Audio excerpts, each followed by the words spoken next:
أعوذ بالله من الشيطان الرجيم. بسم الله الرحمن الرحيم. رب اشرح لي صدري ويسر لي أمري واحلل عقدة من لساني يفقهوا قولي. د سورة بقرة آیت نمبر 268 پوایو ان شاء الله الرحمن. بسم الله الرحمن الرحيم. الشیطانو دا شیطان یعدکم یری تاسو د سنا الفقره د غریبین د تنگ دستینا ويأمركم او حکم درګی تاسو ته بالفحشاء د بے حیاء.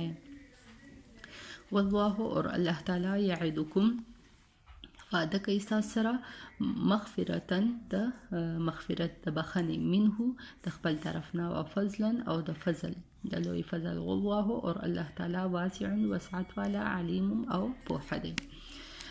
دلته وسکنه الشیطانو شیطان یعدکم یری تاسو د غریبینا او حکم درکوي تاسو ته د بے حیاء.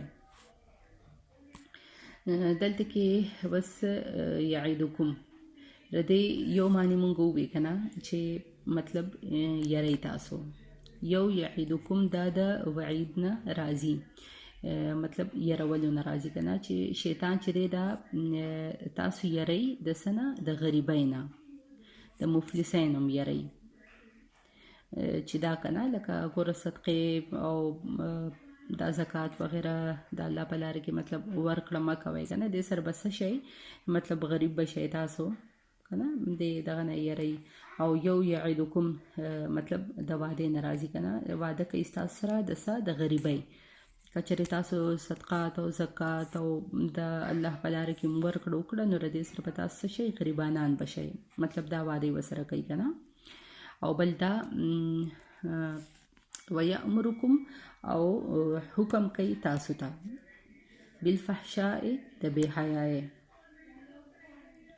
حکم کوي تاسو ته د بے حیاء مطلب دلته بس لکه فحشا کنه دا ویل کیږي د حد نه تجاوز کولو ته مطلب هغه قول او فعل کې به مطلب هغه کې لکه انسان چې دی هغه مطلب کم کار چې دی هغه بد ګڼي کنه مطلب ججک پکې محسوسي هغه کار وته صحیح نه ښکاري نو هغه ته فحشا ویل کیږي کنه.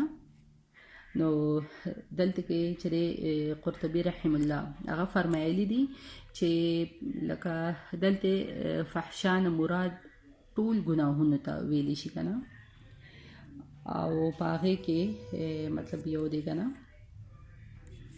بخل کول دا پکې هم راځي چې مطلب بخل ته هم ویل کیږي. ٹھیک شو دلته کنه بالفحشاء په بخل سره دا بالفحشاء په بخل سره خپل معنی خو بے حیايي ده خو دلته مراد بخل هم راځي. ٹھیک شو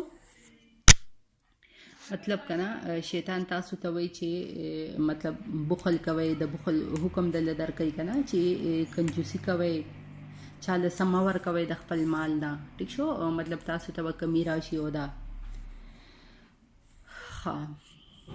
والله اور الله تعالی یعدکم وعده کوي تاسو سره دلته یعدکم رته لکه صرف وعده دغه راځي کنه الله رب العالمین لپاره مطلب صرف دا استعماليږي چې الله وعده کوي تاسو سره. کوم وي دا کنه الله رب العالمین وعده کوي تاسو سره مغفرتن د مغفرت د بخنه مغفرتن د بخنه منه د خپل طرفنا وفضلا او د فضل د مهرباني مطلب دا دی کنه چې الله رب العالمین تاسو سره وعده کوي چې تاسو صدقات او زکات د الله په لار کې ورکړه وکړئ د زوب تاسو لا تاسو ټول ګناهونه چې دي کنه هغه به تاسو له وبخم. فضل نه مراد مطلب زیاتواله برکتواله په مال کې دی کنه مطلب پدې کې دا مراد راځي کنه. هو دلته الله اور الله تعالی واسع وسعت والا علیم او پوهه دی. مطلب کنه چې انسان له فراخي ورکم فضل لکه په فضل کولو کې په اجر ورکولو کې مطلب فراخي مطلب دا کنه چې الله رب العالمین فراخ دی په فضل کولو کې ٹھیک شو اجر ورکولو کې او په هم دی د انسان په نیتونو باندې ٹھیک شو دا نیت مطابق خلق له ور کوي کنه علم لکه دا دی علیم مطلب دغه کنه چې د خلکو په نیتونو باندې په هري چې لکه انسان څنګه نیت کړي دغه مطابق بوله ور کوي ٹھیک شو چاله کم او چاله ډېر صدق الله العظیم فی امان الله